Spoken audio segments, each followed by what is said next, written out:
Good morning, सुप्रभात सभी को। कल हम आपको 5 प्रश्नावली के विवरण पर चल रहे थे।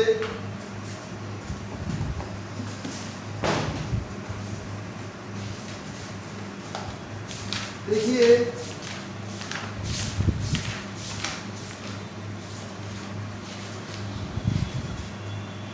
आपका फर्स्ट क्वेश्चन है एग्जाम्पल विद का पहला क्वेश्चन आपको ये दिया है। क्वेश्चन नंबर फर्स्ट ये बराबर दिया है आपको 1 -1 2 और 3। आपको ए इनवर्स निकालना है। क्या निकालना है? A inverse. मैं आपको पहले ही बता चुका हूं, जब आपको ए इनवर्स निकालना हो, क्या निकालना हो? A inverse. तो ए इनवर्स बराबर होता है, ए इनवर्स बराबर 1 सारणिक A into adjoint of A. A inverse बराबर होता है, ए इनवर्स बराबर होता है 1 सारणिक A into adjoint of A के। तो देखिए आप ए इनवर्स तभी निकाल सकते हो जब आपकी सारणिक का जो मान है वो क्या हो? 0 नहीं हो। यदि सारणिक ए का मान 0 नहीं है तब इस स्थिति में आप ए इनवर्स निकाल सकते हो। तो देखिए सारणिक ए, देखिए क्या होगा? सारणिक ए का मान हो जाएगा 1 -1 2 3 और ये बराबर होगा 3 + 2 बराबर 5 इज नॉट इक्वल टू 0। इसका मतलब क्या है? आप इस ए का इनवर्स ज्ञात कर सकते हो और ए इनवर्स बराबर होता है 1 सारणिक ए इनटू एडजॉइंट ऑफ ए। अब आपको क्या निकालना है? Adjoint of A. Adjoint A क्या होता है? आप इस ए के प्रत्येक अवयव को, आप आव्यूह ए के प्रत्येक अवयव को इसके सहखंडक अवयव से रिप्लेस करते हैं। अर्थात एक के स्थान पर आपको इसका सहखंडक रखना है, -1 के स्थान पर इसका सहखंडक रखना है, इसी प्रकार से 2 के स्थान पर और इसी प्रकार से 3 के स्थान पर भी आपको इसका सहखंडक रखना है। क्लियर है? तो एडजॉइंट ए कैसे निकालेंगे? आपको प्रत्येक अवयव का सहखंडक, देखिए इसका सहखंडक निकालना है तो आपको क्या करना होता है? चिन्ह इनटू इसकी उपसारणी। और चिन्ह इसके लिए आता है प्लस का, इसके लिए माइनस का, इसके लिए माइनस का, इसके लिए प्लस का, इसके लिए i + j। देखिए इसके लिए i + j क्या होता है? 2, अर्थात इसके लिए चिन्ह किसका आएगा? प्लस का। इसके लिए i + j क्या होता है? 3, तो चिन्ह किसका आएगा? माइनस का। इसके लिए i + j क्या होता है? 3, तो चिन्ह किसका आएगा? माइनस का। अर्थात जब आपको i + j सम है तो प्लस आएगा और i + j क्या है? विषम है तो माइनस आएगा। अब इसके लिए चिन्ह तो प्लस का आएगा, इसकी उपसारणी क्या रहेगी बताइए? 3। इसकी उपसारणी क्या रहेगी बताइए? 2 और चिन्ह किसका आएगा? माइनस का। इसके बाद देखिए 2 की उपसारणी देखिए क्या आएगी? 3 और चिन्ह आएगा आपका माइनस का, तो माइनस के 3, सॉरी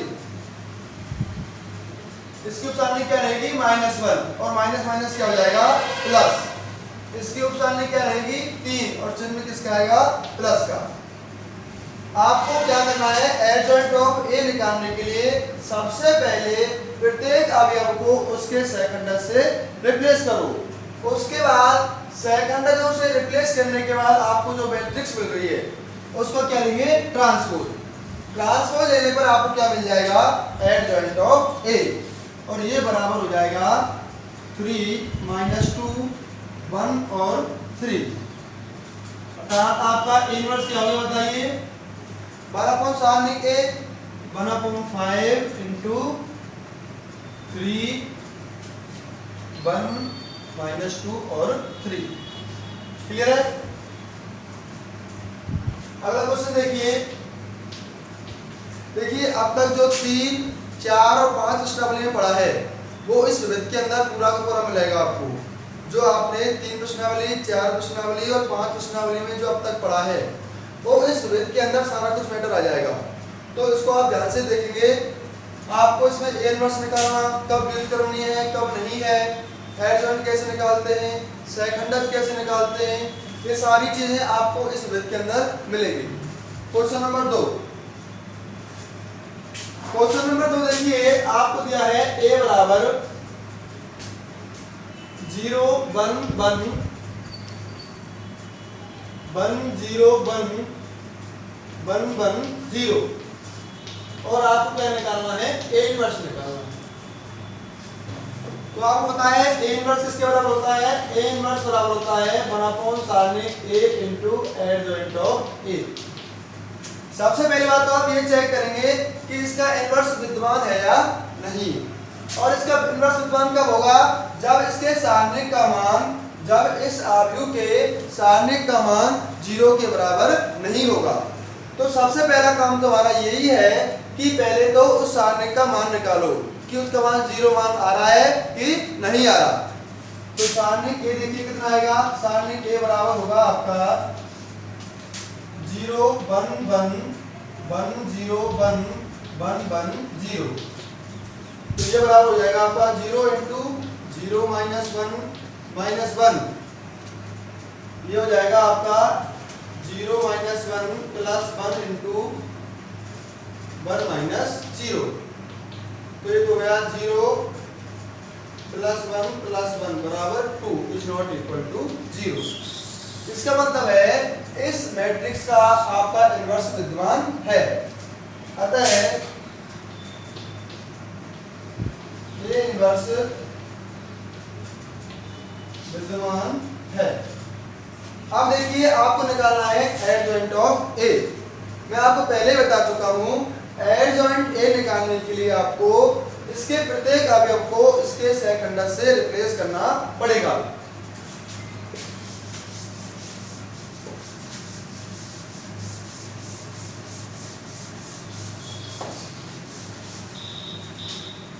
तो देखिए इस मैट्रिक्स का जो एडजॉइंट ऑफ ए होगा,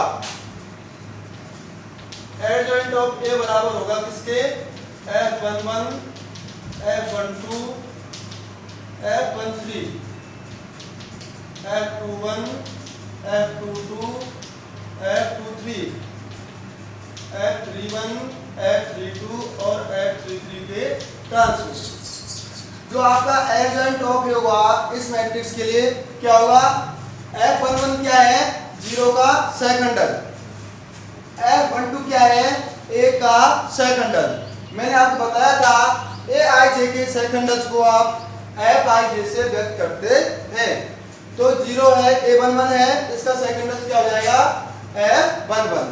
तो आपको यहाँ पर f11 f12 f13 f21 f22 f23 f31 f32 और f33 की वैल्यू निकालनी है।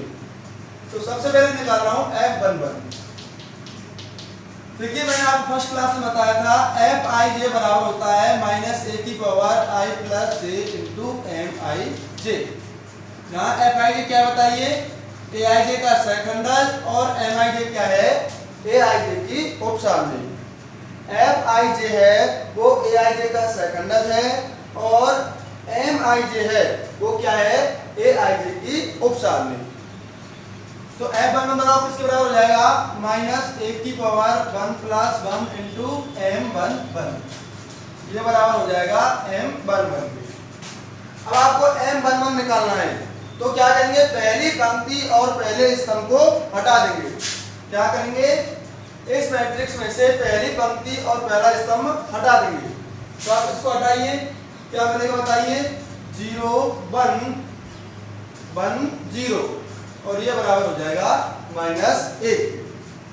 0 -1 किसके बराबर हो जाएगा, -1। क्लियर है। इसी प्रकार से आप F12 निकालेंगे तो हो जाएगा -1 की पावर 1 प्लस 2 इंटू M12, ये हो जाएगा -M12 के।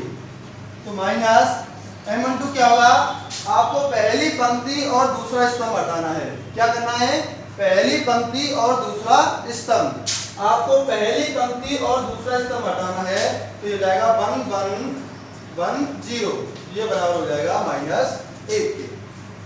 इसी प्रकार से आपको क्या निकालना है, F13 हो जाएगा -1 की पावर 1 + 3 इंटू M13 और ये बराबर होगा M13 के। और जब आप M13 निकालेंगे तो आपको पहली पंक्ति और तीसरा स्तंभ हटाना पड़ेगा। आपको M13 निकालने के लिए आपको पहली पंक्ति और तीसरा स्तंभ हटाना पड़ेगा। तो ये हो जाएगा 1 0 1 1 और ये बराबर हो जाएगा 1 के। इसी प्रकार से आप ये सारे मान निकाल सकते हो। इनसे आपको मान रखने के बाद क्या लेंगे, आपको ट्रांसपोज। तो किसका मान आ जाएगा, एडजॉइंट ऑफ ए का। और ए इनवर्स आपको पता है 1/सारणिक ए इंटू एडजॉइंट ऑफ ए होता है। तो आप एडजॉइंट ए की वैल्यू रखेंगे और सारणिक ए की, आपको क्या मिलेगा, ए इनवर्स मिलेगा। क्लियर है?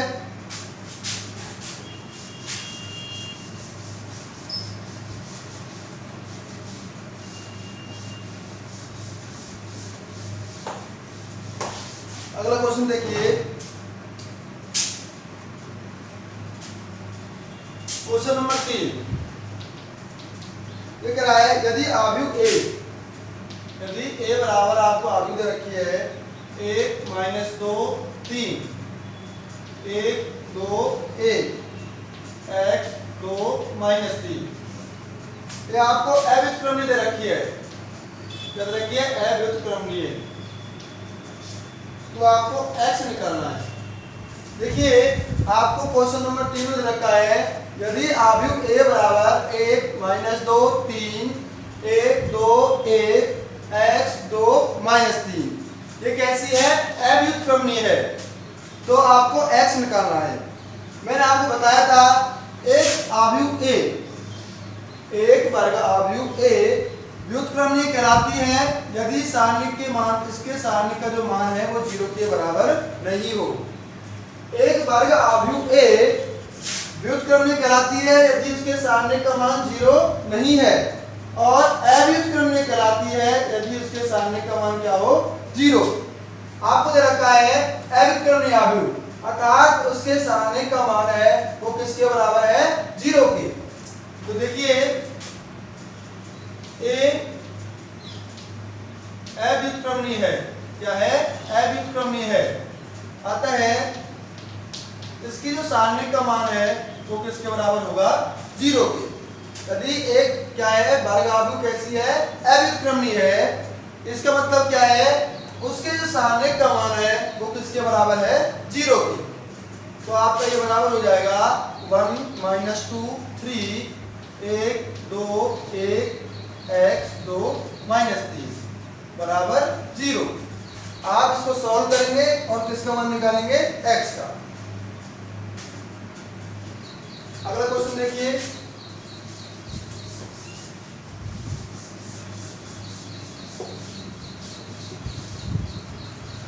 Question number 4। देखिए आगे आपको सॉल्व करना है। आप सारणिक को सॉल्व करना जानते हैं, इस सारणिक को सॉल्व करेंगे और बराबर रखेंगे 0। आपको यहां से x का मान आसानी से निकाल सकते हैं। अगला क्वेश्चन देखिए, क्रैमर नियम का प्रयोग कर निम्नलिखित समीकरण का हल कीजिए। मैं आपको क्वेश्चन नंबर 4 का तीसरा पार्ट करा रहा हूं।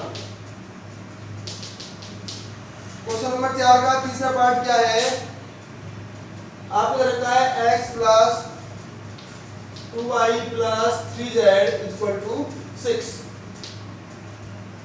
2x + 4y + z बराबर है आपका 7, और 3x + 2y + 9z बराबर है 14 के। देखिए आपको इस रैखिक निकाय को सॉल्व करना है। मैंने आपको बताया था पहले भी, इसको मैं समीकरण नंबर नाम 1 दे रहा हूं। आपको क्रैमर नियम से इसको सॉल्व करना है। क्या करना है, क्रैमर नियम से आपको इसको सॉल्व करना है। तो आप क्या करेंगे, क्रैमर नियम से सॉल्व करने के लिए आपको क्या है? 3 चरों वाला रैखिक समीकरण है ये। क्या है? 3 चरों वाले रैखिक समीकरण। तो क्रेमर नियम से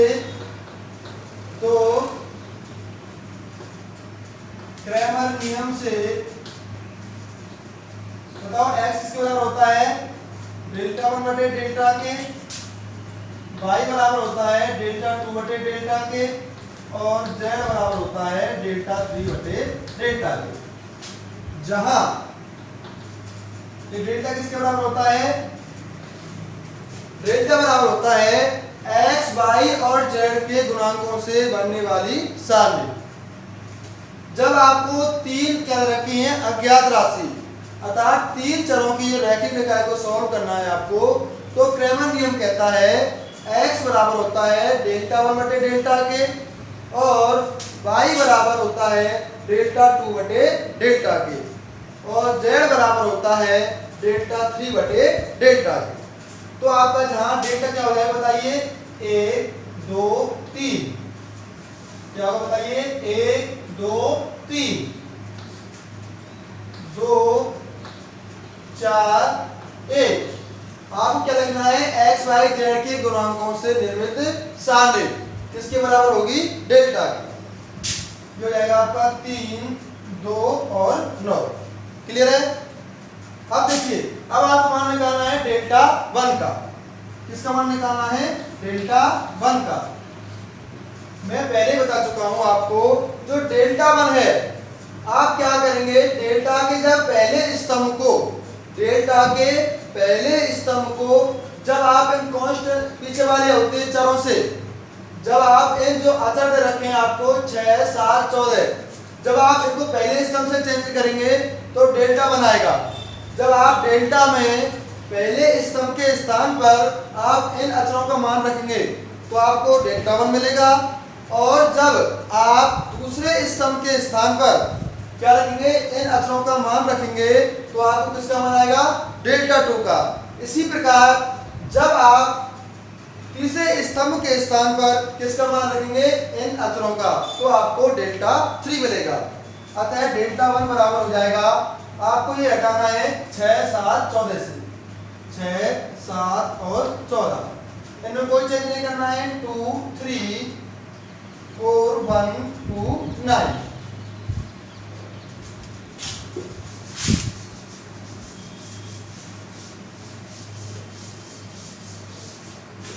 अब आपको डेल्टा 2 निकालना है, तो डेल्टा 2 के लिए क्या करेंगे आप?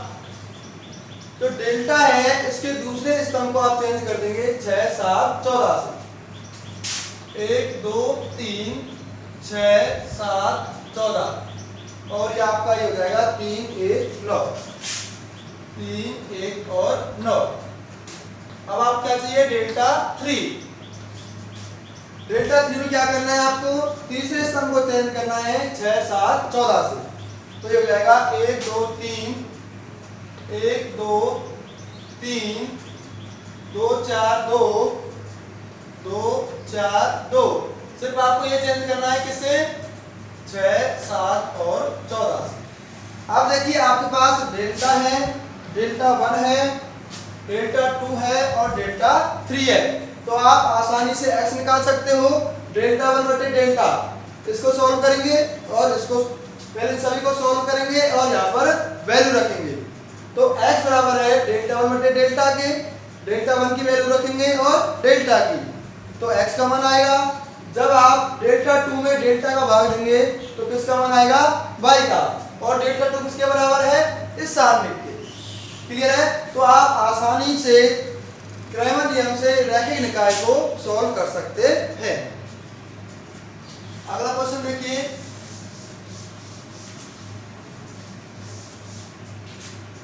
Question number 5।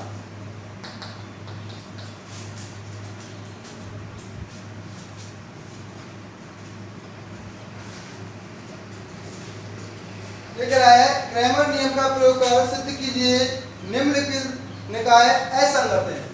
आपको बताना है क्रेमर नियम से, क्रेमर नियम से जो रैखिक निकाय है 2x - y बराबर 5 और 4x माइनस 2y बराबर 7। और आपको क्या बताना है, असंगत है। आपको ये सिद्ध करना है क्रैमर नियम से जो आपकी रैखिक निकाय है वो क्या है, असंगत है। और असंगत को बोलते हैं आप अनकंसिस्टेंट। असंगत का मतलब क्या होता है, मैं पहले ही बता चुका हूं। एक रैखिक निकाय को असंगत कब बोलते हैं, जब रैखिक निकाय का हमें कोई भी हल प्राप्त नहीं होता है।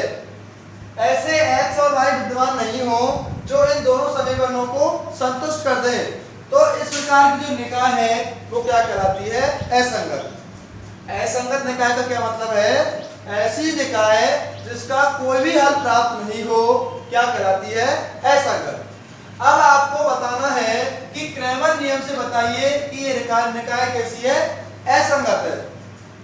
तो देखिए मैंने आपको बताया था a1x plus b1y equal to c1, a2x plus b2y बराबर c2।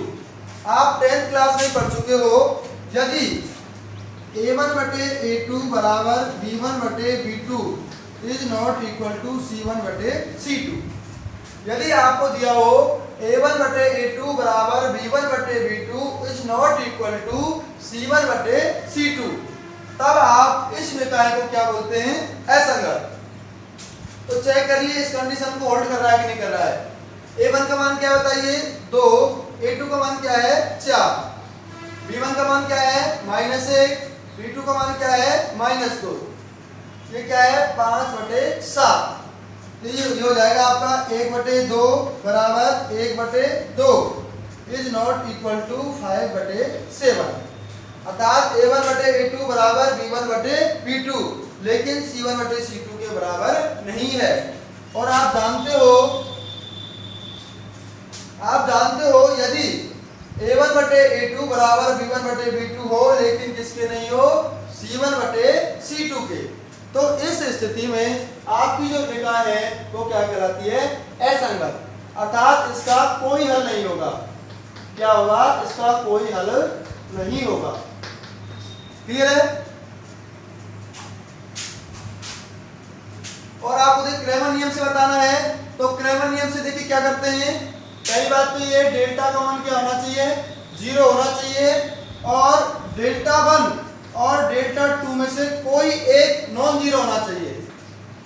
क्या निकालेंगे आप, यदि आपको बताना है क्रैमर नियम से, तो क्रैमर नियम से निकाय का हल असंगत कब होता है, जब डेल्टा का मान तो 0 हो और डेल्टा 1 और डेल्टा 2 में से कम एक जीरो नहीं होनी चाहिए। डेल्टा 1 और डेल्टा 2 में से कोई भी एक जीरो नहीं होना चाहिए। तो आपको सॉल्यूशन करना है क्रैमर नियम से।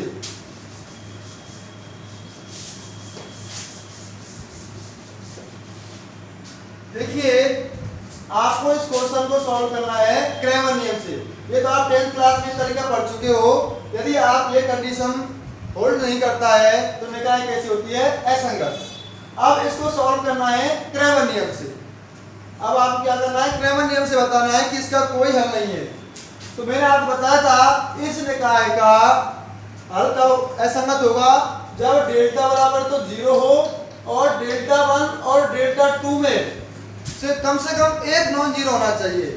तो सबसे पहले डेल्टा का मान बताओ क्या होगा, x और y के गुणांकों से निर्मित सारणी क्या होगी, 2 -1 4 और -2। ये हो जाएगा आपका -4 + 4 बराबर 0। इसका मतलब क्या हुआ, डेल्टा तो 0 के बराबर है। अब डेल्टा 1 निकालना है। डेल्टा 1 क्या होगा, पहले स्तंभ को चेंज करेंगे आप 5 और 7 से। 5 7 -1 -2 ये होगा -10 + 7 बराबर -3 इज नॉट इक्वल टू 0। तो आपका डेल्टा 1 ही 0 के बराबर नहीं है। जब आपको क्रैमर नियम से देखना हो कि निकाय कैसी है, असंगत है, तो असंगत हल होगा यदि डेल्टा बराबर तो 0 हो और डेल्टा 1 और डेल्टा 2 में से कम आपकी एक जीरो नहीं होनी चाहिए। डेल्टा 1 और डेल्टा 2 में से कम एक का मान 0 के बराबर नहीं होना चाहिए। इस स्थिति में आपकी जो निकाय है इस स्थिति में जो रैखिक निकाय है वो क्या कहलाती है? असंगत, अर्थात इसका कोई भी हल प्राप्त नहीं होता है। ये तो किसके लिए है? दो चरों के लिए। जब आपको चेक करना हो तीन चरों के लिए तो क्या होता है? डेल्टा का मान 0 होना चाहिए और डेल्टा 1, डेल्टा 2 और डेल्टा 3 में से कम एक 0 के बराबर नहीं हो, तब आप तीन चरों वाली रैखिक निकाय है वो क्या होगी? असंगत होगी, अर्थात अनकंसिस्टेंट होगी, इसका कोई भी हल प्राप्त नहीं होगा।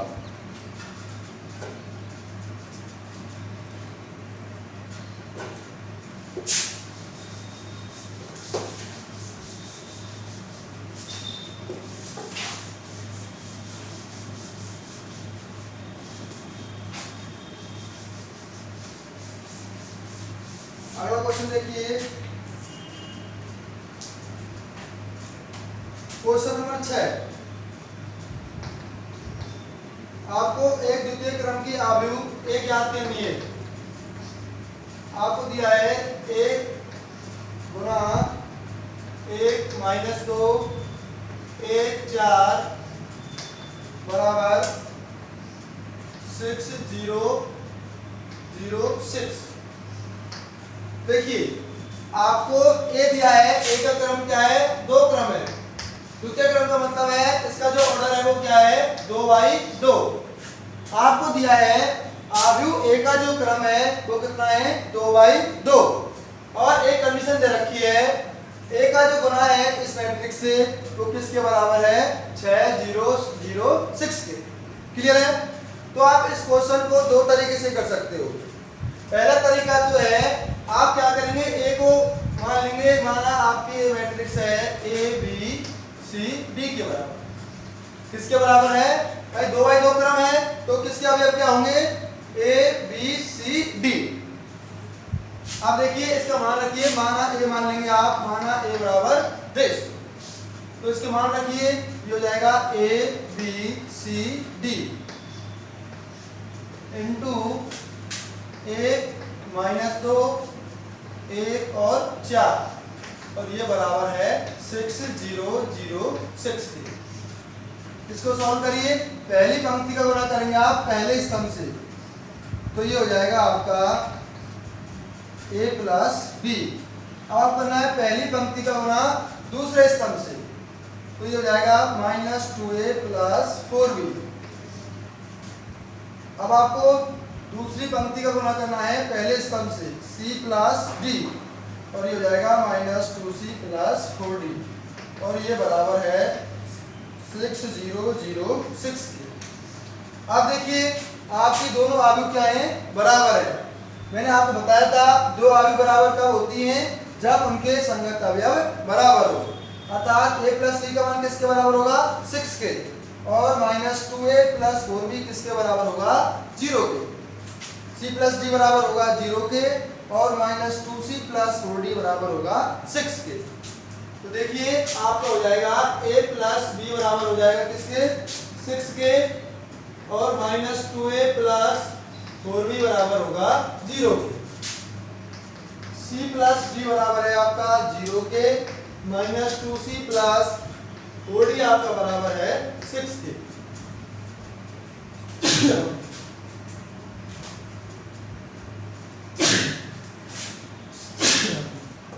अब देखिए आपके पास चार समीकरण है, a प्लस c बराबर 6 -2a प्लस 4b बराबर 0।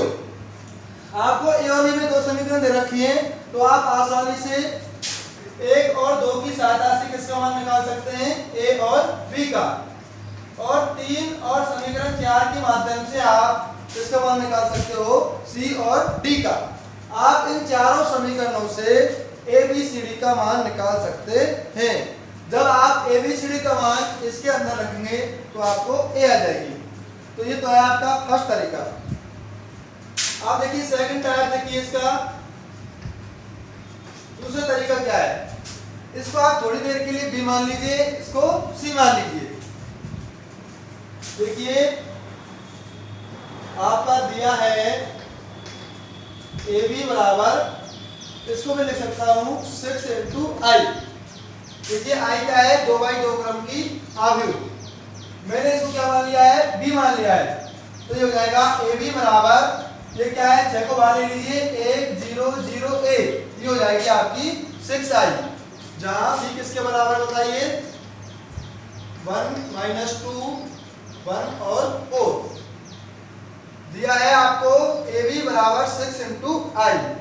आपकी जो इक्वेशन दे रखी है मैंने इसको इस रूप में लिखा है, ए बी बराबर 6 × i, जहां आपकी बी किसके बराबर है, 1 1 - 2 और 4 के। क्लियर है। अब देखिए आपको दिया है ए बी बराबर 6 × i। आपको क्या निकालना है, ए निकालना है। तो आप क्या करेंगे, बी इनवर्स का गुना कर दो। क्या कर दो, बी इनवर्स का पीछे से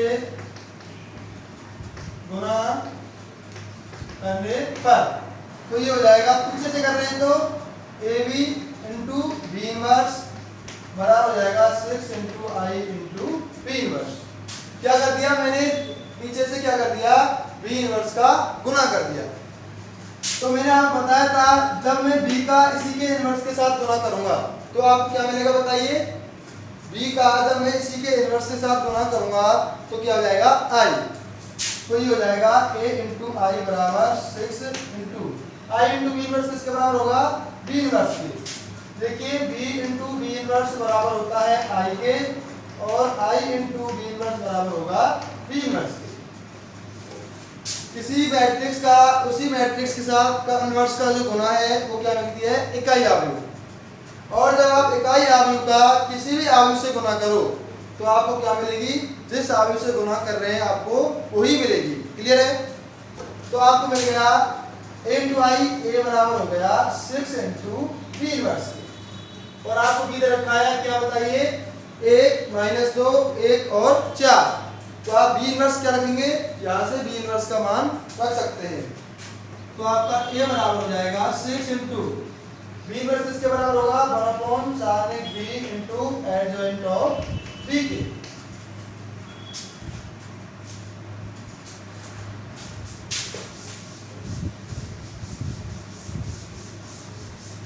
तो देखिए आप एडजॉइंट ऑफ बी निकालेंगे, सारणिक बी का मान निकालेंगे और आपको क्या आ जाएगी, ए आ जाएगी। क्लियर है।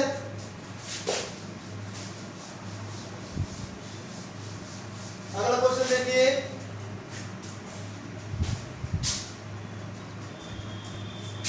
Question number 7। आपको दिया है a बराबर -8 5 2 और 4, a² + 4a - 42i = 0। सबसे पहले तो आपको ये सिद्ध करना है और इसकी सहायता से क्या निकालना है, आपको a इनवर्स निकालना है। आपको a बराबर दिया है -8 5 2 और 4। तो सबसे पहले तो आपको ये प्रूव करना है कि a² + 4a - 42i बराबर 0 है। तो ऐसे क्वेश्चन मैं आप लोग को बहुत करा चुका हूं, तो आप स्वयं करेंगे, इसको आप चेक करेंगे स्वयं। a² + 4a - 42i बराबर 0। a² की वैल्यू निकालेंगे, a × a प्लस 4 × a का मान आपको दिया है -42i। i क्या है, 1 0 0 1, अर्थात 2 क्रम की क्या है, इकाई अवयव। अब क्या है, इस समीकरण की सहायता से आपको क्या निकालना है, a इनवर्स। मैंने आपको बताया था जब आपको किसी इक्वेशन की सहायता से a इनवर्स निकालना हो तो आपका सबसे पहला काम है a इनवर्स से गुना। आपको जब कोई समीकरण दे रखा हो और उसकी सहायता से क्या निकालना हो, a इनवर्स, तो आपका सबसे पहला काम क्या है, a इनवर्स से गुना। तो a इनवर्स से गुना करने पर करिए, a इनवर्स, इसको क्या लिख सकता हूं मैं, a × a plus 4 a inverse × a -42 × a inverse × i बराबर। अब देखिए क्या है, शून्य मैट्रिक्स। जो आपका कैपिटल ओ होता है या जीरो होता है, ये क्या होता है? शून्य मैट्रिक्स।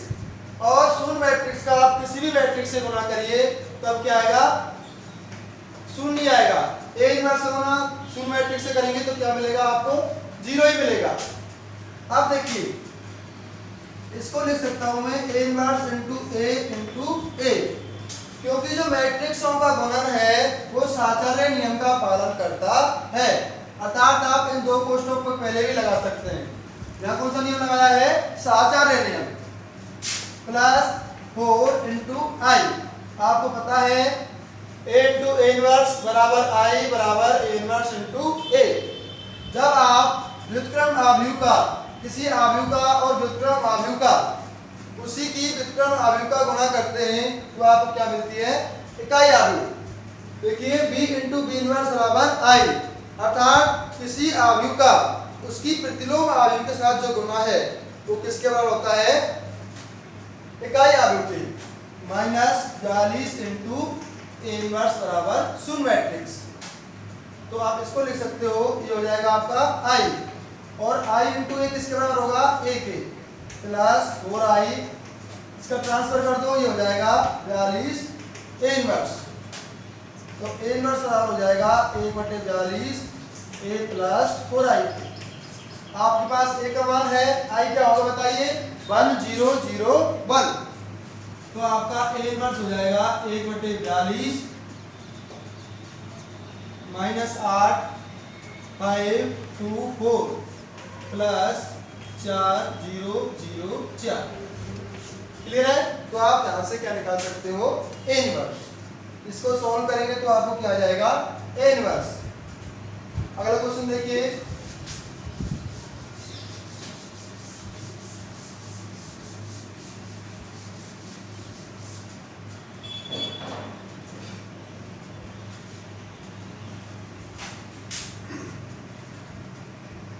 आपको ए इनवर्स निकालना है। क्वेश्चन नंबर 8 स्वयं करेंगे, क्वेश्चन नंबर 9 स्वयं करेंगे, क्वेश्चन नंबर 10 स्वयं इसी की तरह है,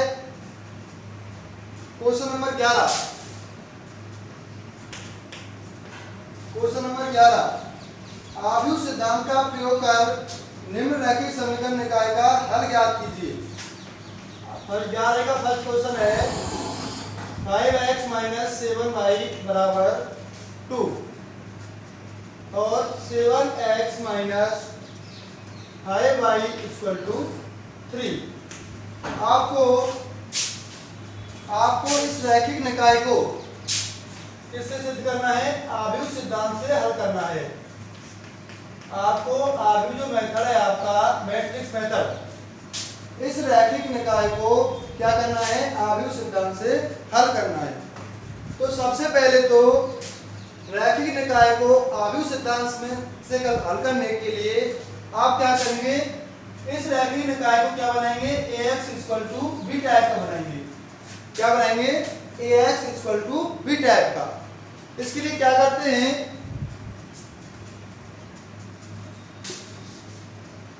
सबसे पहले तो आप लिखिए इसको, आपके x और y के जो गुणांक है इनसे कौन सी मैट्रिक्स बन रही है? बताओ कौन सी बन रही है? 5 माइनस 7 7 और 5, 5 माइनस 7 7 और माइनस 5। सबसे पहले तो आप इनके गुणांकों को लिखिए 5 माइनस 7 7 और 5, और उसके बाद जो भी आपके चर हैं उनको स्तंभवार लिखना है, x और ये हो गया आपका y, और ये बराबर किसके हैं? देखिए 2 और 3 के। तो अब आपका ये हो गया a, ये हो गया x, ये हो गया आपका b। तो किस टाइप की बनी बताइए? x equal to b। a किसके बराबर है? आपका a बराबर है 5 माइनस 7 7 माइनस 5, और x किसके बराबर है? स्तंभ आव्यूह x, y के, और आपका b बराबर है 2 और 3। क्लियर है? तो सबसे पहले आप रैखिक निकाय को किसमें चेंज करेंगे? ax इक्वल टू b के रूप में। a आपकी कोई मैट्रिक्स है और x क्या है? स्तंभ आव्यूह, और b भी क्या है? स्तंभ आव्यूह। अब देखिए, और आप जानते हो ax इक्वल टू b में जो x का मान है वो क्या होता है, x बराबर होता है a इनवर्स b। कैसे a इनवर्स आप गुणा करिए इसमें, देखिए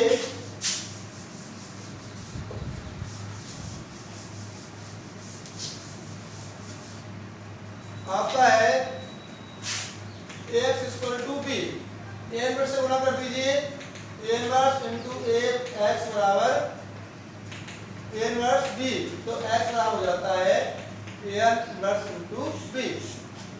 तो x का मान क्या हो जाएगा बताइए, a इनवर्स, इसका इनवर्स निकालेंगे इनटू b, तो आप आसानी से x और y का मान निकाल सकते हैं। x किसके बराबर है, x y के, a इनवर्स 1 सारणिक a, सारणिक a का मान क्या होगा बताइए, -25 प्लस 49, तो ये हो जाएगा आपका 1/24। एडजॉइंट कैसे निकालते हैं, पहले तो विकर्ण के अवयवों में कुछ क्या करते हैं, चेंज करिए, -5 और शेष अवयवों का चिन्ह परिवर्तन, -7 और प्लस के 7 इंटू b, b बताओ क्या है, 2 और 3, ये आपका हो जाएगा x और y का मान। क्लियर है। तो इस प्रकार से आप आसानी से क्या कर सकते हो, आव्यूह सिद्धांत से रैखिक निकाय को सॉल्व कर सकते हैं।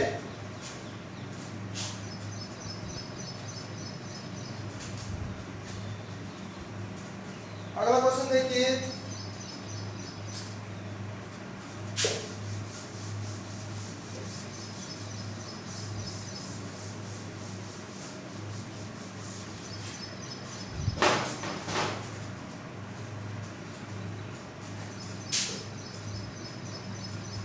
क्वेश्चन नंबर 12 आप स्वयं करेंगे।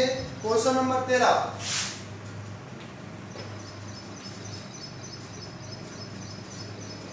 यदि बिंदु 2, -3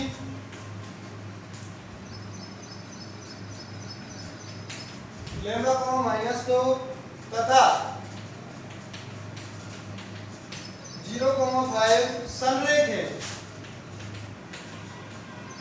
संरेख है, तो लैम्डा का मान ज्ञात कीजिए। तो क्या निकालना है आपको, लैम्डा निकालना है।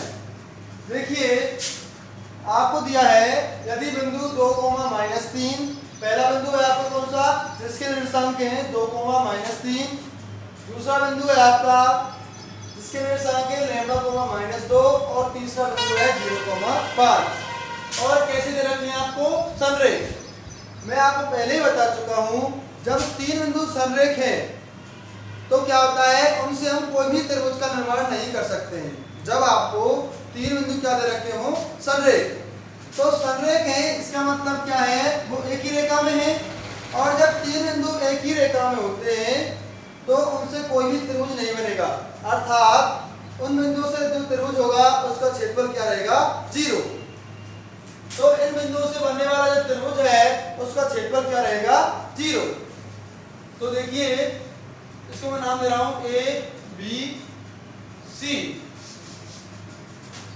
हम जानते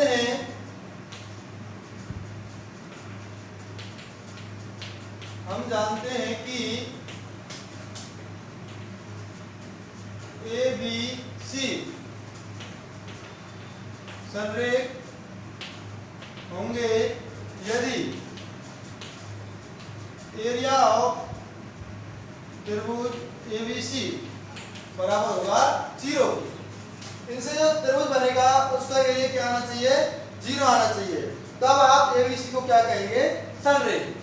और ABC का क्षेत्रफल क्या होता है, 1/2 x1 y1 2, -3 1 लैम्डा -2 1 0 5 1 और यह बराबर है 0 के। तो आप इस समीकरण से क्या निकाल सकते हो, लैम्डा का मान। तो देखिए जब आपको 3 बिंदु संरेख दे रखे हो और क्या निकालना हो, अज्ञात राशि का मान निकालना हो, तो आप क्या करेंगे, उस त्रिभुज का जो क्षेत्रफल है वो किसके बराबर रखेंगे, 0 के। इसको सॉल्व करेंगे तो किसका मान आ जाएगा, लैम्डा का।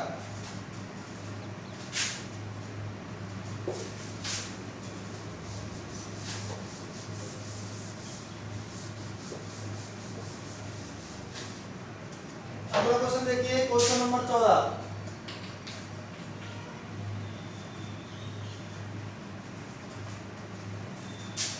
आयु एक याद कीजिए जबकि आपको एक याद करना है, जबकि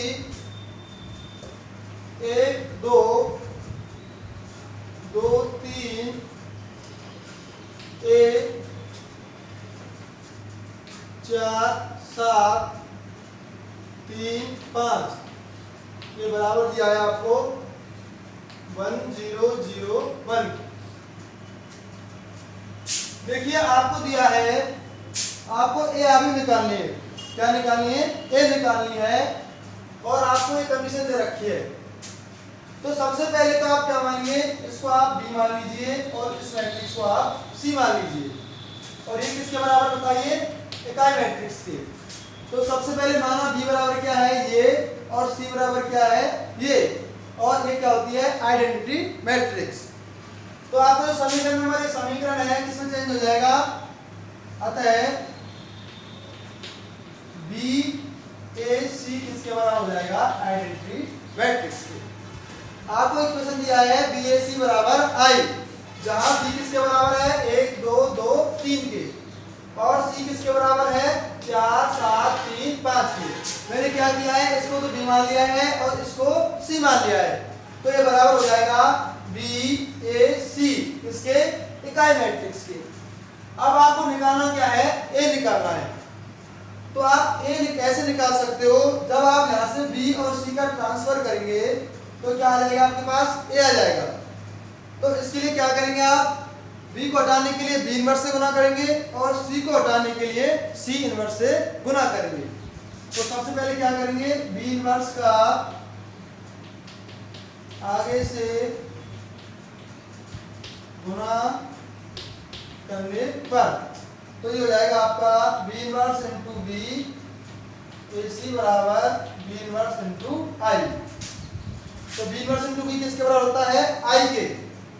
तो आई इंटू ए सी बराबर बी इनवर्स, और ये हो जाएगा ए सी बराबर बी इनवर्स। देखिए आगे के कुछ लोग यहाँ से कंफ्यूजन होंगे, आगे का मतलब क्या है? हम इसका ए इनवर्स बी इनवर्स होना यहाँ से कर रहे हैं, पहले से कर रहे हैं तो आगे बोलेंगे, और यदि पीछे लगा रहे हैं तो इसको पीछे से बोलेंगे। तो बी इनवर्स इनटू बी किसके बराबर हो जाएगा? आई के। ए सी बराबर बी इनवर्स, तो ए सी बराबर हो जाएगा पी इनवर्स के। अब आपको क्या करना है?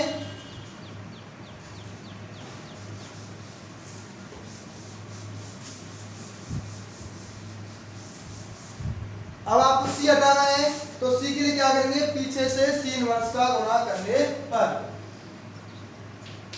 पीछे से सी इनवर्स का गुणा करने पर, तो ये हो जाएगा ए सी इनवर्स बराबर B inverse into C inverse. तो ए इंटू आई बराबर हो जाएगा B inverse into C inverse. तो ए का मान क्या होगा बताइए? B inverse into C inverse, जहां बी किसके बराबर बताइए? आपका बी बराबर है 1 2 2 3 के, और आपका सी बराबर है 4 7 3 5 की। इसको आप समीकरण नंबर 2। अब क्या करेंगे? बी इनवर्स का मान रखेंगे और यहाँ सी इनवर्स का मान रखेंगे। तो बी इनवर्स बराबर हो जाएगा, बताइए, सारणिक बाना बटे सारणिक बी का मान क्या होगा? 3 - 4, ये हो जाएगा आपका माइनस के 1। इसका मैंने आपको डायरेक्ट तरीका बता रखा है एडजॉइंट निकालने का। विकर्ण के अवयवों को चेंज करो 3 a, और इनका सिर्फ आपको चिन्ह बदलना है। ये प्लस प्लस के तो क्या कर देंगे? -2 -2। तो आपका बी इनवर्स हो जाएगा, माइनस से गुणा कर दो, -3 2 2 और माइनस के 1। इसी प्रकार से सी इनवर्स हो जाएगा आपका 5 × 20 7 × 21, ये हो जाएगा माइनस के 1। आपको 5 4 -3 माइनस के 7 क्या करना है? इनको तो चेंज करना है और इनके चिन्ह बदलने हैं, -3 -7। ये क्या है? 1/sinic A into adjoint of A। मैं आपको पहले ही बता चुका हूँ, जब आपको दो क्रम की एडजॉइंट निकालनी है तो क्या करेंगे, विकर्ण के अवयवों को तो चेंज करेंगे, 4 को यहाँ लेके जाएंगे, 5 को इधर लाएंगे, और इन अवयवों में क्या करते हैं, सिर्फ चिन्ह का परिवर्तन करते हैं। अगर ये प्लस के चिन्ह है तो माइनस में लगा देंगे, और माइनस के चिन्ह है तो प्लस में लगाएंगे। तो आपको हो जाएगा C इनवर्स बराबर, माइनस से गुना कर दीजिए, -5, 7, 3 और -4। अब आपके पास B इनवर्स है, C इनवर्स है, तो आप क्या निकाल सकते हो, A निकाल सकते हो। तो आप समीकरण 2 में किसका मान रखेंगे, B इनवर्स का और C इनवर्स का। तो बताइए, A बराबर हो जाएगा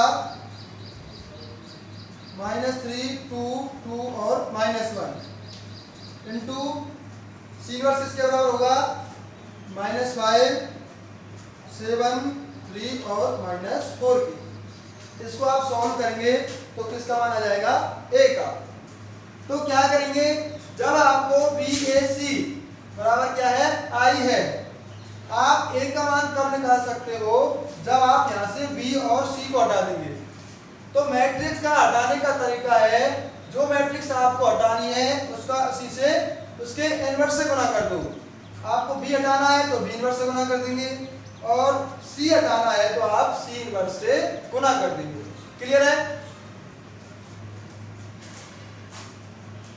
देखिए, ये सारे क्वेश्चन आपको पूरे करने हैं, बहुत आसान है, सिर्फ आपको पता होना चाहिए कब आपको क्या करना है। तो इनवर्स याद करते समय आपको विशेष ध्यान रखना है कि जब आप सेकंडाई निकालते हो तो आपका जो चिन्ह है और उसका उपसारणिक, तो उस कैलकुलेशन में आपसे मिस्टेक नहीं होनी चाहिए। ओके, धन्यवाद, थैंक यू सभी को।